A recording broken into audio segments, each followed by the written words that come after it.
सब्बपापस्स अकरणं कुशलस्स उपसम्पदा सचित्त पर्योदपनम् एतं बुद्धानं शासनम्।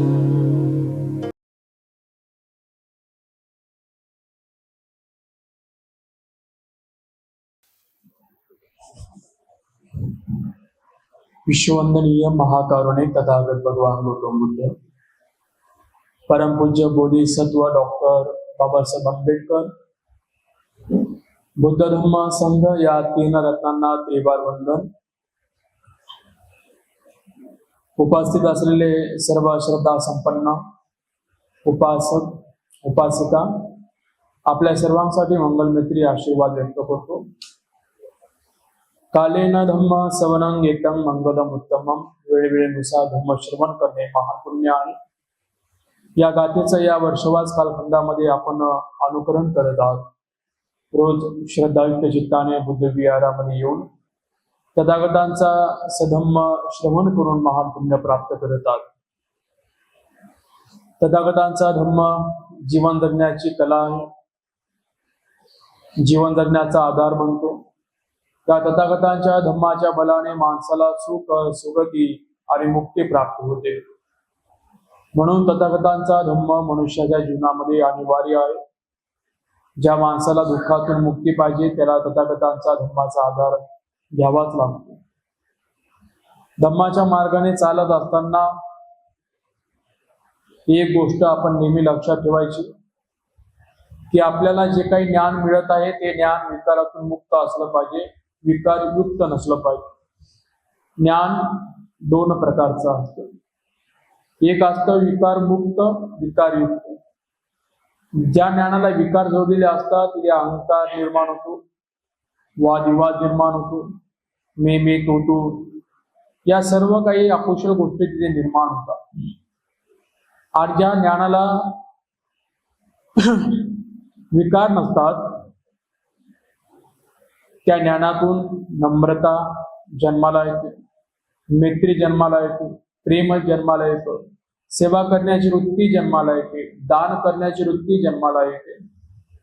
म्हणून दोन प्रकारचे लोक संसारामध्ये असतात। जसं की बौद्ध धर्म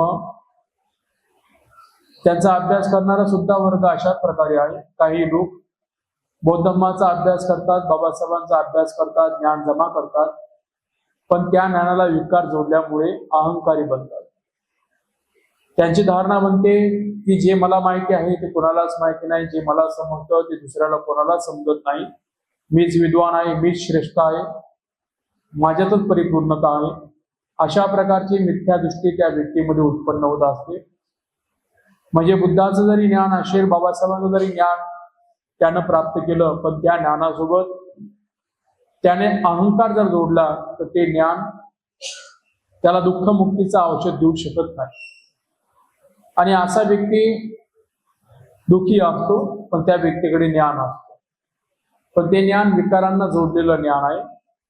त्याच्यामधून फक्त वादविवाद की मिथ्या दृष्टी, अहंकार या गोष्टी जन्माला येतात। आपण धर्माच्या मार्गाने आहोत, त्याचं काय प्रमाण आहे?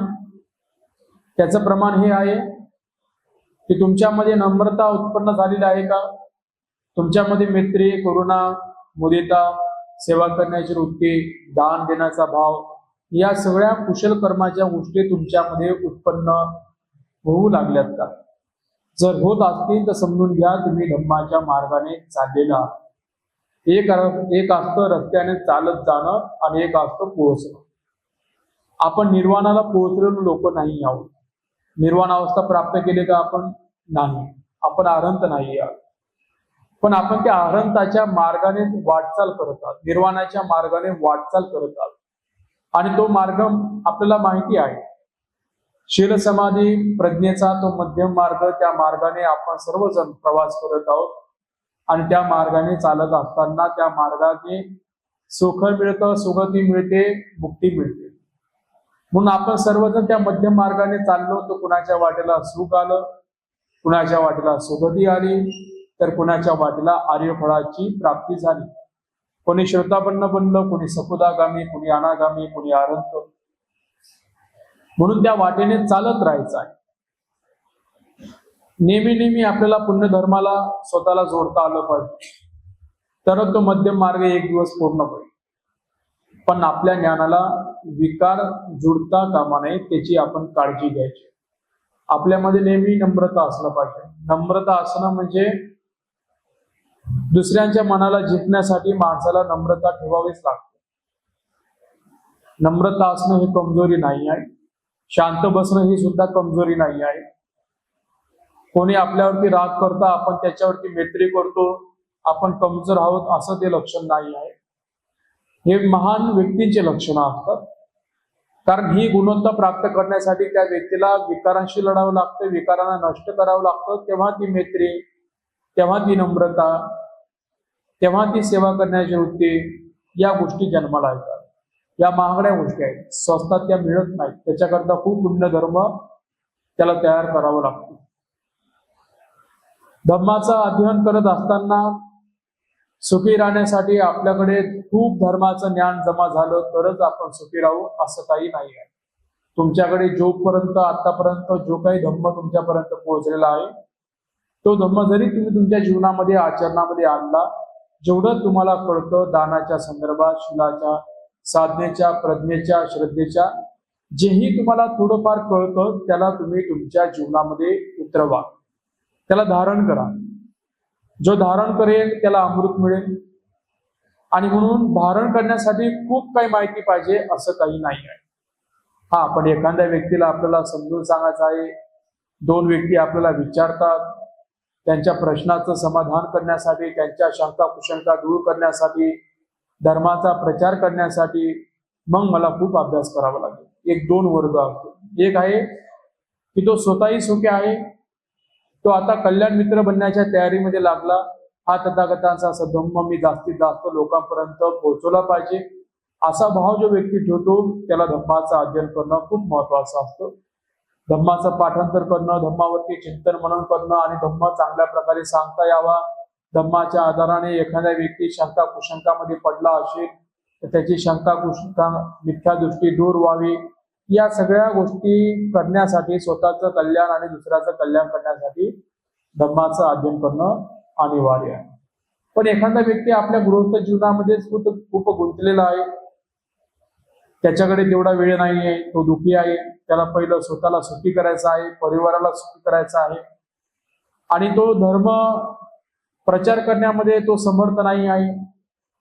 तो दुसऱ्यांना चांगल्या प्रकारे काही सांगू शकत नाही, काही नाही, पण तो स्वतः दुःखी आहे. आणि त्याची एकच इच्छा आहे की मला माझ्या आयुष्यामध्ये फक्त पुण्यधर्म करायचे, की त्या पुण्यधर्माने मी, माझा परिवार, माझे नातेवाईक सुखी होईल. फक्त पुण्यधर्म मला करायचे आणि मला चांगलं व्यक्ती बनायचं, सुखी व्यक्ती बनायचं असा जो व्यक्ती विचार करतो, पण त्याचा हेतू धर्म प्रचाराचा नाही, तर त्या व्यक्तीकडे कमी ज्ञान जरी असलं तरी तो व्यक्ती आर्यफळामध्ये प्रवेश करू शकतो.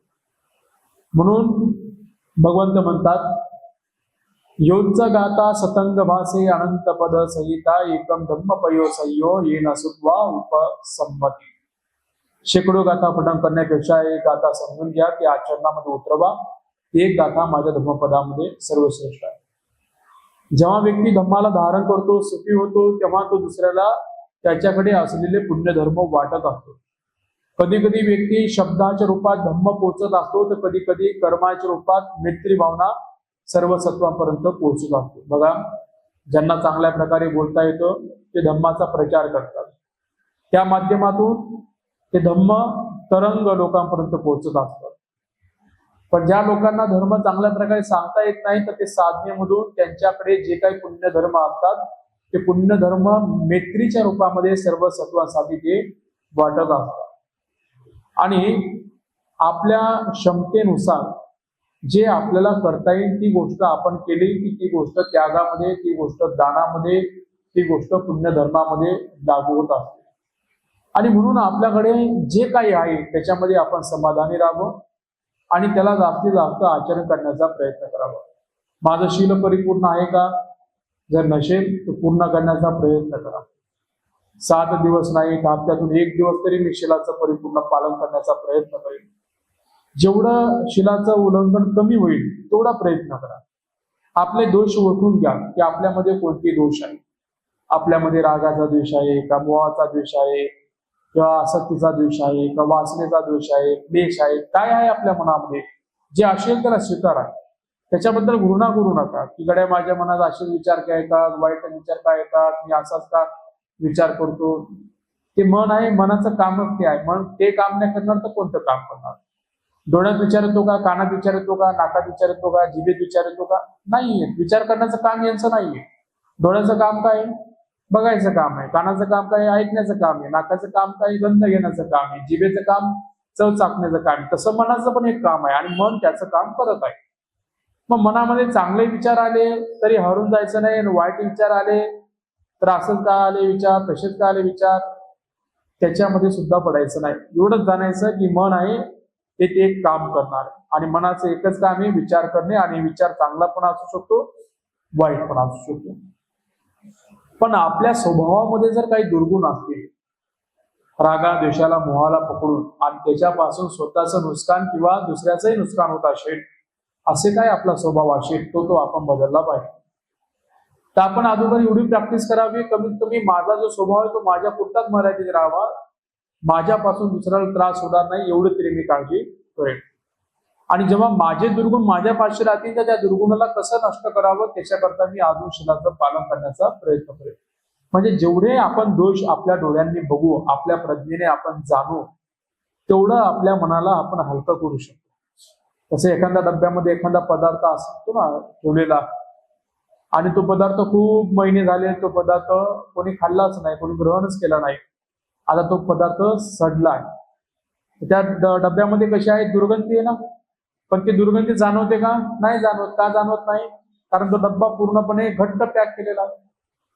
पण जसाही तो डब्बा उघडणार तर काय होणार, पूर्णपणे दुर्गंधी बाहेर पसरत. आणि ती जी दुर्गंधी आहे, साधारण दुर्गंधी आणि त्या दुर्गंधीमध्ये खूप मोठा फरक असतो. साधारण दुर्गंधी पण दुर्गंधी देते, पण त्याच्यापासून थोडा त्रास होत नाही. पण ती सडलेली वस्तू किती भयानक दुर्गंध घेऊन येते. त्याच्यापासून माणसाला बिमारी सुद्धा उत्पन्न होऊ शकते, उलटी सुद्धा होऊ शकते, डोकं सुद्धा दुखू शकतं, पूर्ण दिवस सुद्धा खराब होऊ शकतो, किंवा नाकातला जो वास आहे तो दिवसभर जाणार सुद्धा नाही, कारण ते दुर्गंधीत तशी आहे. मग आपलं मन काय आहे, आपलं मन डब्बा आहे, आणि त्या डब्यामध्ये आपण सुद्धा काय करत आहोत, ती वस्तू भरत आहोत. आपण आपल्या रागाला, द्वेषाला, मोहाला जर आपल्या या मेंदूच्या डब्यामध्ये आपण जर त्याला तसंच ठेवलं, त्याला बाहेर जर काढलंच नाही, त्याला जर हलकंच केलं नाही, तर ते आपले विचार दूषित करून टाकतात, आपल्या विचारांना सडवतात. आणि जर एखाद्या माणसाच्या मनामधले विचार जर सडले आणि त्याने ते प्रगटच केले नाही, तर एक दिवस त्याच्याकडून खूप काहीतरी मोठी चूक होऊ शकते. कारण कोणतीही चूक करण्याच्या अगोदर मनामध्ये तो विचार असला पाहिजे. मनात जर अकुशल कर्म विचार नसेलच तर मनुष्य चूकच करू शकत नाही. कोणतंही वाईट काम करण्यासाठी मनाला पहिलं दूषित करावं लागतं. मन जर दूषित नसेल तर मनुष्याच्या हाताने वाईट कार्य होऊ शकत नाही. म्हणून या मनामध्ये ना कोणत्याही प्रकारची गोष्ट जास्त वेळ ठेवता कामा नये. म्हणून तिला हलकं करायचं शिका.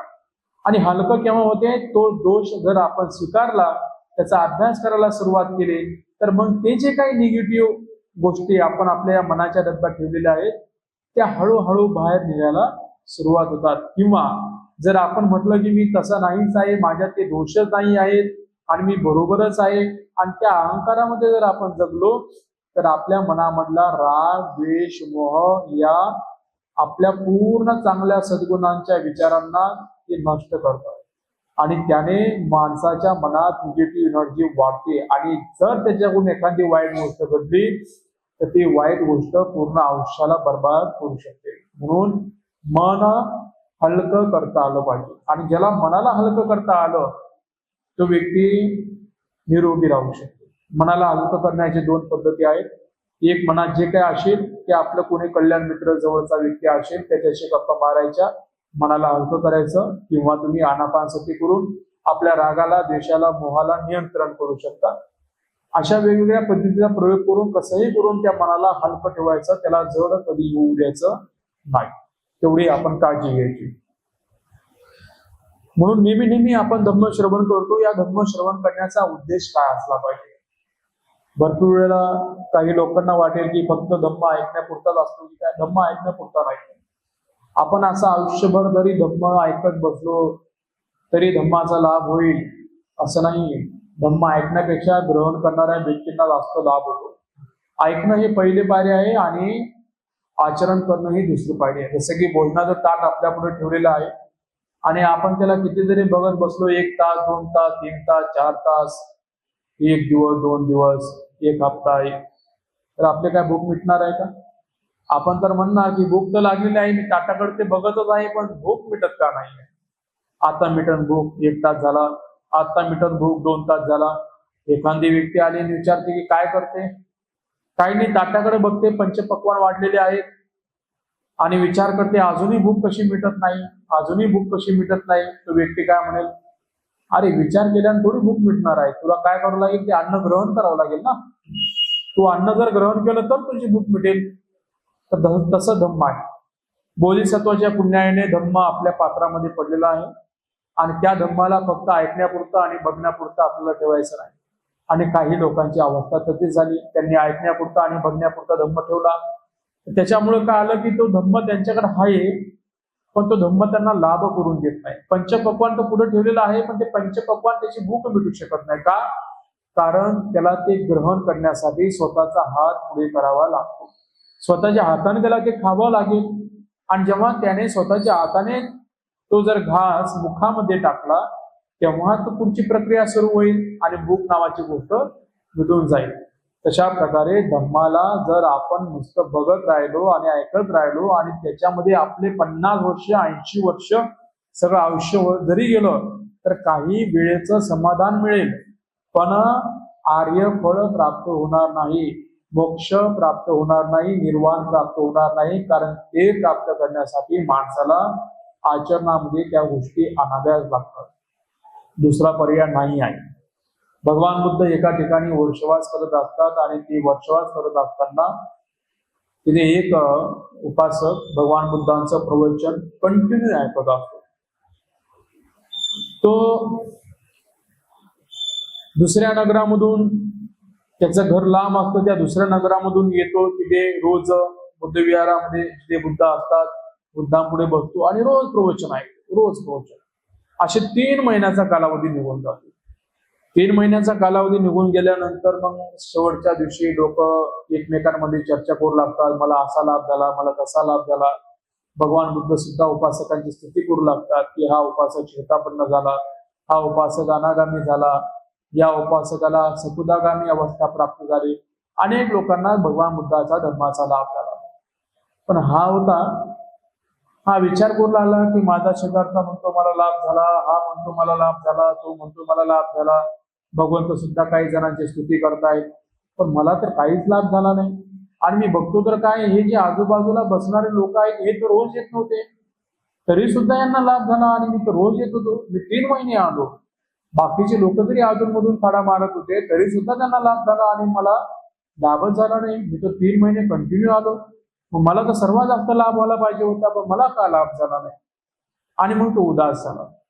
मग भगवान बुद्धांपुढे बसला आणि म्हणाला की भगवान, इथे भरपूर लोक म्हणतात की आम्हाला लाभ झाला आणि याच्यामध्ये असे काही लोक आहेत की मी बघितलो, मी त्या लोकांना बघतो की ते लोक रोज नाही आले भगवान, तरी सुद्धा त्यांना लाभ झाला. आणि मी 3 महिने रोज तुमच्या पुढे येऊन बसतोय, तुमची वाणी ऐकतो पण मला जसा लाभ व्हायला पाहिजे तसा लाभ झाला नाही.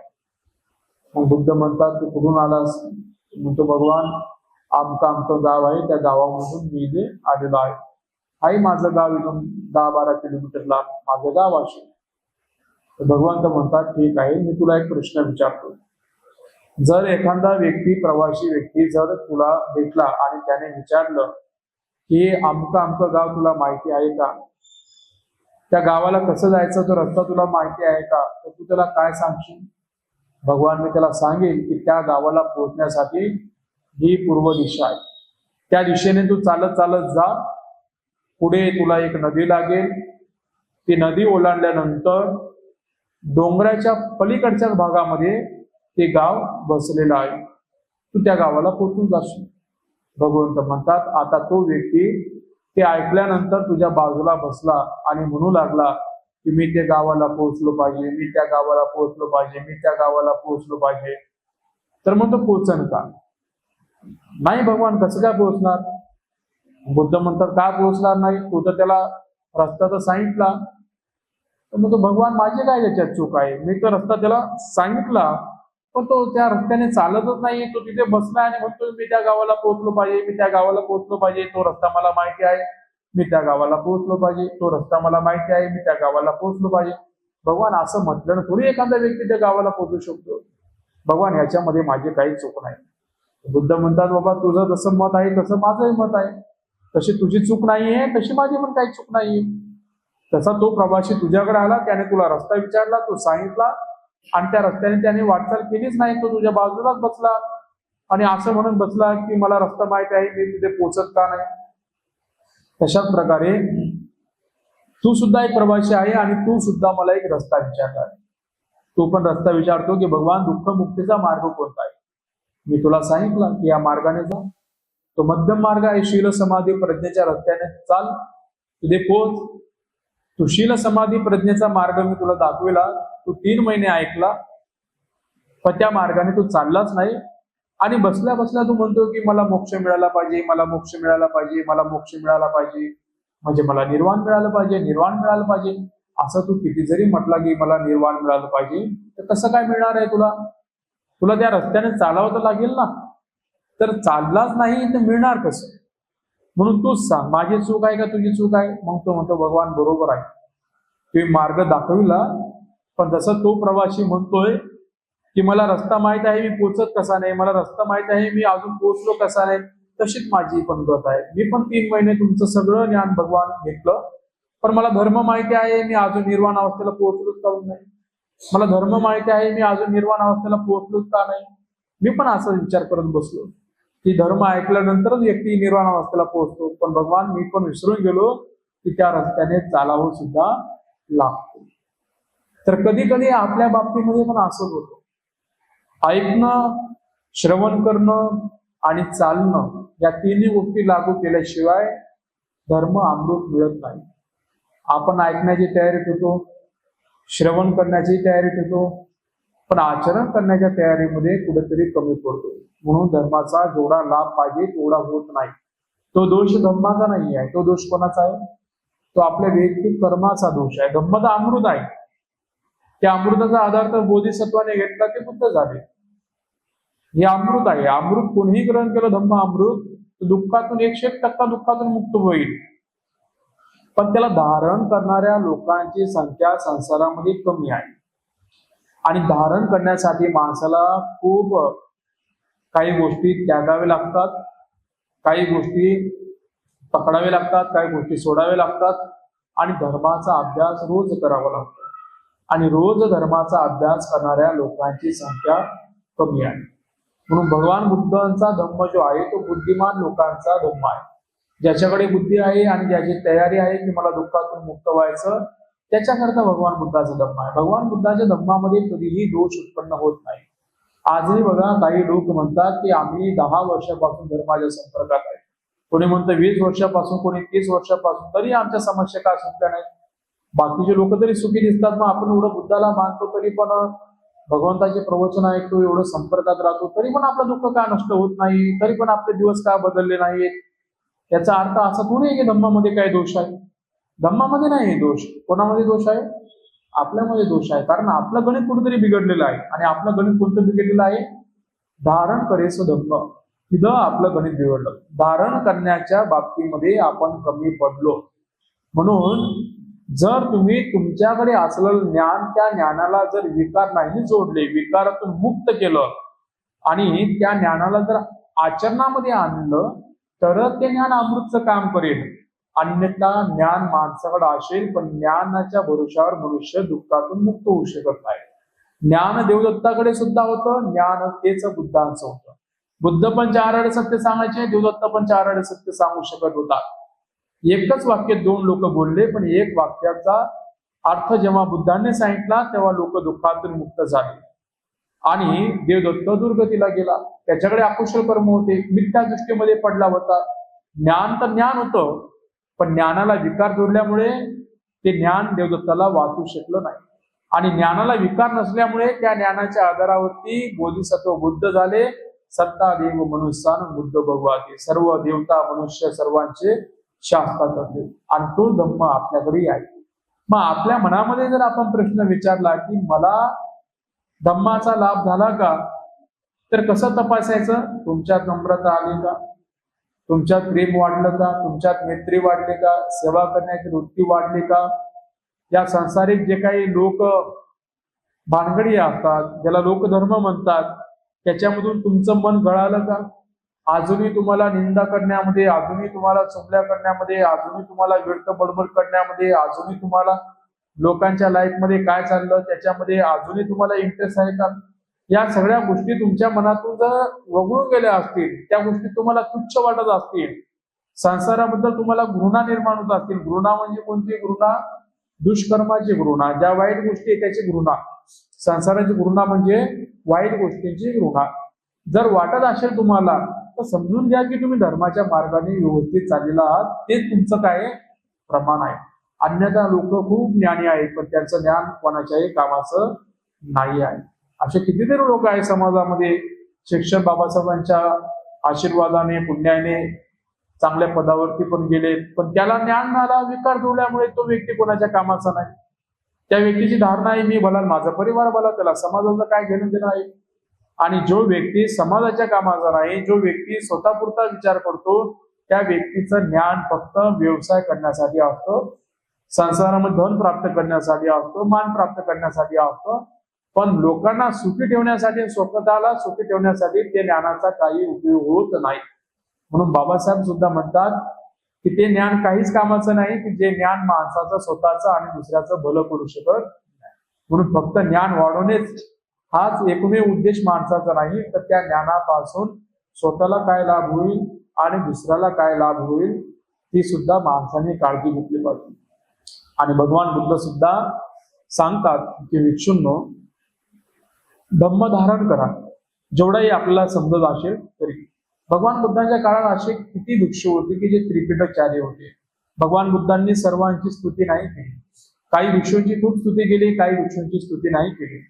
तशाच प्रकारे भिक्षू असो, उपासक असो, उपासिका असो, काही लोकांची स्तुती बुद्ध करायचे आणि काही लोकांची स्तुती बुद्ध करत नव्हते. का करत नव्हते? कोणाची स्तुती करायचे? ज्या लोकांच्या सोबत धर्म आहे आणि आचरण आहे त्या लोकांची बुद्ध काय करायचे? स्तुती करायची.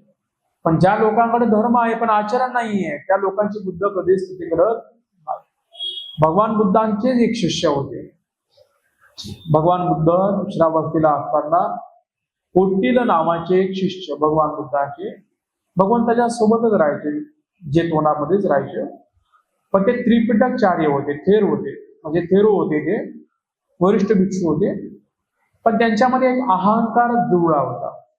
त्यांना अहंकार निर्माण झाला होता की मी त्रिपिटकचार्य आहे, मला जे त्रिपिटकाचं ज्ञान आहे, मला सगळे बुद्धवाणी समजते, मी चांगल्या प्रकारे बुद्धवाणी सांगू शकतो. तर मग त्याच्यामुळं काय आलं की हजारो लोकांना ते सांगण्याची क्षमता ठेवू शकत होते, पण त्याच्यामधून अधर्म जागला, म्हणजे अहंकार आला. अहंकारामध्ये काय आलं की त्यांचे जे पुण्य धर्म होते ते थांबल्या गेले. आणि कसं आहे, माणसाचा अहंकार आहे ना, माणसाला पुण्य धर्मापासून भटकवत असतो. मग त्यांचा लाभ सन्मान वाढला, त्या लाभ सत्कारामध्ये त्यांचा अहंकार वाढला, आणि त्या अहंकारामध्ये मग ते जे करायचं ते करू नाही लागले आणि तेवढ्याच त्या गोष्टीवरती थांबून गेले. आणि मग भगवान बुद्धांना हे कळाल्यानंतर भगवान बुद्धांनी त्यांना एकदा बोलवलं आणि त्यांना म्हणाले, कोटील तू तुच्छ आहे. काय म्हणाले? कोटील तू तुच्छ आहे, मी तुला तुच्छ समजतो. मग त्या भिक्षूंनी ते शब्द ऐकले आणि त्यांना वाटलं की भगवान बुद्ध मला म्हणतात की तू तुच्छ आहे, म्हणजे ही काय साधारण गोष्ट थोडी आहे त्यांच्यासाठी. भगवान बुद्धांनी माझा सन्मान करावा, भगवान बुद्धांनी माझी स्तुती करावी, तर भगवान बुद्ध मला टोकतायत. भगवंत नेहमी काही भिक्षूंना टोकायचे, काही भिक्षूंना मार्गदर्शन करायचे, त्यांच्या टोकण्यामध्ये सुद्धा आशीर्वाद राहायचा, मैत्री राहायची. मग त्याने विचार केला की बुद्ध मला आशीर्वाद द्यायला पाहिजे, बुद्धाने स्तुती करायला पाहिजे, बुद्ध मला असे बोलले. त्यांना ग्लानी उत्पन्न झाली. की अरे भगवान बुद्ध मला असे बोलले, भगवान बुद्ध असे बोलले, माझ्याकडे तर एवढं धर्माचं ज्ञान आहे तरी बुद्ध मला असे बोलले, बुद्ध असं बोलले, बुद्धांनी असं नव्हतं बोलायला पाहिजे. त्याला ग्लानी उत्पन्न झाली, खूप मोठा त्याला अपमान वाटला. मग त्याने विचार केला की आता हे सगळं मी सोडून देतो आणि आता काय करतो मी, जे काही 30 अरहंत भिक्षू एका वनामध्ये राहतात, तिथून काही 5-7 योजन एक वन होतं, त्या वनामध्ये 30 अरहंत भिक्षू राहायचे. ते साधना करून ते सगळे अरहंत झाले होते, एका वनामध्येच राहायचे. त्याने ठरवलं की त्यांच्यासोबत जातो आणि त्यांच्यासोबत साधना करतो, त्यांच्याकडून काहीतरी मार्गदर्शन घेतो. बघा सगळं काही यांच्याकडे होतं, पण भगवान बुद्ध तुच्छ पोटील म्हटल्यामुळे त्या एका शब्दाने त्यांचा सगळा अहंकारच नष्ट झाला. त्यांचा सगळं अहंकार नष्ट झाला, शुद्धीवर आले की अरे एवढा असून सर बुद्ध मला तुच्छ म्हणत असतील तर माझ्याकडे काहीच नाहीये, माझ्याकडं काहीच नाहीये आणि माझ्या जीवनाचं भलं करून घेण्यासाठी मला आता माझा कोणीतरी कल्याण मित्र शोधावा लागेल. आणि त्यांनी त्यांचा कल्याण मित्र कोणाला बघितलं, ते अरण्यामध्ये राहणारे 30 भिक्षू, ते तिथे साधना करत होते, ते अरहंत होते, ते त्यांच्या पाशी गेले. तिथे संघस्थवीर जे होते, त्या 30 भिक्षूंचे प्रमुख भिक्षू यांनी त्यांना याचना केली की भक्ती मला तुमच्यासोबत राहू द्या, आपण मला धर्माचं थोडंसं ज्ञान द्या. त्यांनी नकार दिला. त्यांना माहिती होतं की आपण यांना जर धर्म सांगितला तर याच्याकडे शब्दाचं ज्ञान आपल्यापेक्षा जास्त आहे, हा त्याच्यामध्ये वादविवाद करत बसेल, त्याची ही वेळ नाही आहे, आपण त्याला सांगण्यासाठी योग्य वेळ नाही आहे. म्हणून त्यांनी नकार दिला की मी तुला माझा वेळ देऊ शकत नाही, माझ्यासोबत तुला मी राहू देऊ शकत नाही, तू दुसरा पर्याय बघ. मग त्या बाकीच्या भिक्षूंना पण त्यांनी विचारलं, त्या भिक्षूंनी सुद्धा त्याला नकार दिला. आणि त्यांनी सर्व नकार देण्याच्या पाठीमागे एक कारण होतं की त्यांच्यामध्ये असलेला अहंकार, त्यांच्यामध्ये अहंकार जास्त निर्माण झाला होता. कशाचा अहंकार, की मला खूप काही माहिती आहे आणि माझ्या एवढं ज्ञान कोणालाच नाही आहे, असा अहंकार कोणामध्ये उत्पन्न होऊ शकतो. ते फक्त भिक्षू फक्त एक उदाहरण आहे, तो अहंकार कोणामध्ये पण उत्पन्न होऊ शकतो आणि अशा अहंकारी लोक सुद्धा संसारामध्ये असतात. त्या 30 भिक्षूंनी नकार दिला. म्हणजे संघस्थवीर होते, मग त्यांना वाटलं की आता याला तर आपण काहीतरी सांभाळलं तर पाहिजे, तर मग कसं करावं, कल्याण तर करावं लागेल, आपला गुरुबंधू आहे, कल्याण तर करावं लागेल, पण कसं करावं. मग त्यांनी सांगितलं की एक आमच्याकडे 7 वर्षाचा अरहंत साम्य आहे. किती वर्षाचा, 7 वर्षाचा अरहंत साम्य. त्यांच्याकडे एक साम्यर होता त्यांच्या विहारामध्ये, आणि तो साम्यर अरहंत होता. कोण होता, अरहंत. भगवान बुद्धाच्या काळामध्ये असे काही मनुष्य होते, ते 7 वर्षाचे असताना, 8 वर्षाचे असताना बालपणामध्येच अरहंत झालेले होते. ते पुण्य धर्म होतं त्यांचं, की त्या पुण्य धर्माने फक्त ते बुद्धाच्या संपर्कात आले, अनेक जन्माची पुण्याची शिदोरी होती, त्या त्यांचा धम्म मिळाला, अरहंत झाले.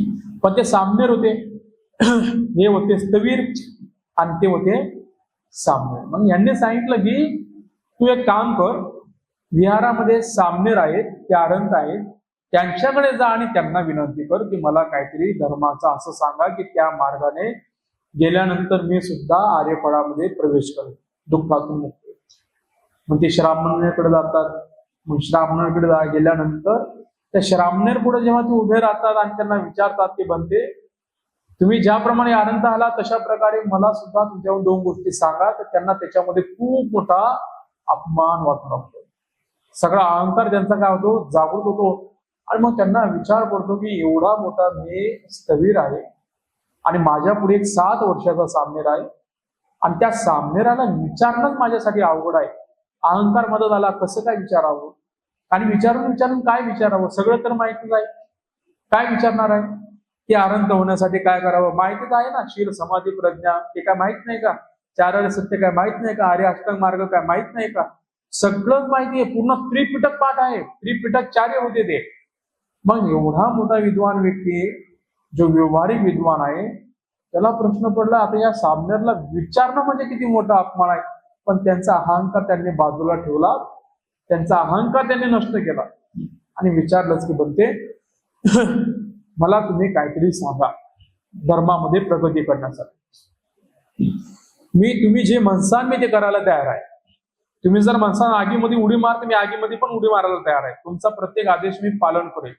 कारण ते हुशार पण होते, त्रिकटाचार्य होते, ज्ञानी पण होते, आध्यात्मिक आर्यफळामध्ये प्रवेश जरी केला नाही तरी बुद्धिमान होते. त्यांना माहिती होतं की भगवान बुद्धांनी मला जर असं बोलले त्याच्या पाठीमागे कारण आहे. त्या 30 आरंत भिक्षूंनी मला यांच्याकडे पाठवलं, काहीतरी कारण आहे, आणि ते कारण आहे तर माझ्या हितसुखाचंच कारण आहे. आणि म्हणून मी त्यांना प्रेमाने मैत्रीने जेवढं मला विचारता येईल तेवढं विचारतो. मग त्या सामनेर त्यांनी सांगितलं की बनते एक काम करा, पुढे एक तलाव आहे, त्या तलावामध्ये जा आणि उडी मारा, असं त्यांना म्हणाले. आता यांना वाटलं आता काही आदेश दिला मी तर बोलायचं म्हणून बोललो, किंवा तुम्ही म्हणसाल तर आगीत उडी मारतो. आता हे तसंच म्हणायला लागले, ते तर खरंच म्हटले की जा तिथे तलाव आहे, त्या तलावामध्ये उडी मारा, जशा अवस्थेत आहे तसेच जा त्या तलावामध्ये उडी मारा. मग यांना वाटलं आता बोललोयच आपण, आता करावं तर लागेलच. आणि मग ते तलावापाशी गेले, जशी उडी मारणार मग हे म्हटले थांबा म्हणते आता इकडे पुन्हा या. मग पुन्हा ते वापस आले. तर इकडून तिकडे जाण्यात आणि तिकडून वापस येण्यामध्ये जेवढा त्यांचा अहंकार होता त्या अहंकारानेच त्यांना थांबून ठेवलं होतं. कशाला? त्यांच्या आर्यफळाला कोणी थांबवलेलं होतं? फक्त अहंकाराने. आणि तो अहंकार त्या वेळेमध्ये त्यांचा पूर्ण नष्ट झाला. आणि मग तो अहंकार पूर्ण नष्ट आल्यानंतर त्या सामनेरांनी फक्त त्यांना एवढंच सांगितलं की म्हणते तुम्ही नाम रूप याच्यावरती चिंतन मनन करा, तुम्हाला तुमच्या प्रश्नाची उत्तरं मिळून जातील. एवढंच बोलले आणि ते निघून गेले. हे काय? हे पण बसले एका वृक्षाखाली, साधनेला बसले. आणि साधनेला बसल्यानंतर आतापर्यंत जो अहंकार त्यांनी बांधून ठेवला होता, सांभाळून ठेवला होता, त्या अहंकारामुळे त्यांचं चित्त जड पडलं होतं. त्या अहंकारामुळे त्यांना आर्यफळामध्ये प्रवेश करता येत होता. पण तो अहंकार एका सामनेरच्या माध्यमातून पूर्णपणे नष्ट झाला. जसा अहंकार नष्ट झाला, तो निघून गेला. ते साधनेला बसले तर काही 1-1.5 तासाच्या आतमध्येच यांना अरहंतपद प्राप्त झालं. ते लगेच दुःखातून मुक्त झाले. पुण्य धर्म पण जमा होतं, संपूर्ण धम्माचं पण ज्ञान होतं, पण विकार मला झालेला होता. एकच विकार होता, म्हणजे कोणता? अहंकाराचा. मी जे आहे माझ्यासारखं कोणी नाहीये. जेव्हा त्यांनी नामरूप याच्यावर चिंतन मनन केलं तेव्हा त्यांना कायामधले दोष जाणवले, कायाबद्दल गुण निर्माण झाले. मी म्हणण्यासारखं काही नाही, माझं म्हणण्यासारखं काही नाही, या मिथ्या दृष्टीमधून ते मुक्त झाले. आणि जसं मिथ्या दृष्टीतून मुक्त झाले तर त्या पुण्यधर्माने आणि त्यांच्या पहिल्या साधनेच्या बळाने ते लगेच आनंद झाले, दुःखातून मुक्त झाले. म्हणून म्हणतात धारण करेसो धर्म. धर्म धारणा झाला, धर्म उतरला तर नम्रता येणार, धर्म उतरला तर प्रेम येणार, धर्म उतरला तर करुणा येणार, धर्म उतरला सेवा करण्याची वृत्ती येणार, दान देण्याचा स्वभाव वाढणार, शिलाचं पालन, साधना, हे सगळे सकारात्मक ऊर्जा कधी निर्माण होते? धर्म धारण केल्यानंतर. सहनशक्ती सुद्धा वाढते. एखाद्या व्यक्तीने अपमान जरी केला तर सहनशक्ती वाढते माणसाची. कशाच्या आधाराने वाढते? ती धर्माच्या आधारानेच वाढते. म्हणून धर्मामध्ये काय बल आहे. आचरण नाही केलं आणि फक्त ज्ञान जर आलं तर त्या ज्ञानाने आपण 2 लोकांना संतुष्ट करू शकतो, पण स्वतःचं कल्याण नाही करू शकत, दुसऱ्याचं कल्याण नाही करू शकत. म्हणून ज्ञान किती जरी असलं आपल्याकडे, ते कमी आहे का जास्त आहे ते महत्वाचं नाही, त्या ज्ञानासोबत विकार लागलेले आहेत किंवा नाही हे महत्वाचं आहे. ज्या ज्ञानासोबत विकार नाहीत ते ज्ञान अमृत असतं, आणि ज्या ज्ञानाला विकार जोडलेले आहेत ते ज्ञान त्या समुद्रातल्या पाण्यासारखं असतं. तहान लागली तर समुद्रातलं कितीतरी पाणी पिण्याचा प्रयत्न केला, ते खारट असल्यामुळे तहान मिटू शकत नाही. तहान मिटवण्यासाठी गोड पाणी पाहिजे. पाणी तर पाणी आहे, हे पण पाणी आहे आणि ते पण पाणी आहे, पण पाण्यातला दोष आहे ना, हे खारट आहे ते गोड आहे. पिण्यासाठी कोणतं पाहिजे? गोड पाणी पाहिजे. खारट पाण्यानं तहान थोडी मिटणार आहे. मग तशा प्रकारे ज्या लोकांच्या ज्ञानाला राग द्वेष मोह जुळा, त्यांचं ज्ञान स्वतःचं आणि दुसऱ्याचं कल्याण करू शकत नाही. आणि ज्यांच्या ज्ञानासोबत राग द्वेष मोह नाही त्या व्यक्ती स्वतःचंही कल्याण करू शकतो, स्वतःचाही जीवनाला बदलू शकतो आणि दुसऱ्या व्यक्तीचा सुद्धा कल्याण मित्र बनू शकतो. तर अशा प्रकारे आज आपण ज्ञान विकारयुक्त आणि ज्ञान विकार मुक्त या विषयाला समजून घेण्याचा आपण प्रयत्न केलेला आहे. आशा करतो नक्की तुम्हाला 2 गोष्टी कळाल्या असतील. सर्वांचं कल्याण हो, सर्वांचं मंगल हो, सर्वांना आयु व सुख बल प्राप्त हो अशी मंगल कामना सद्भावना व्यक्त करतो. इथे धम्म प्रवचनाला पूर्णविराम देतो. साधू साधू साधू. काय प्रश्न असेल तर आपण नक्की विचारू शकतो.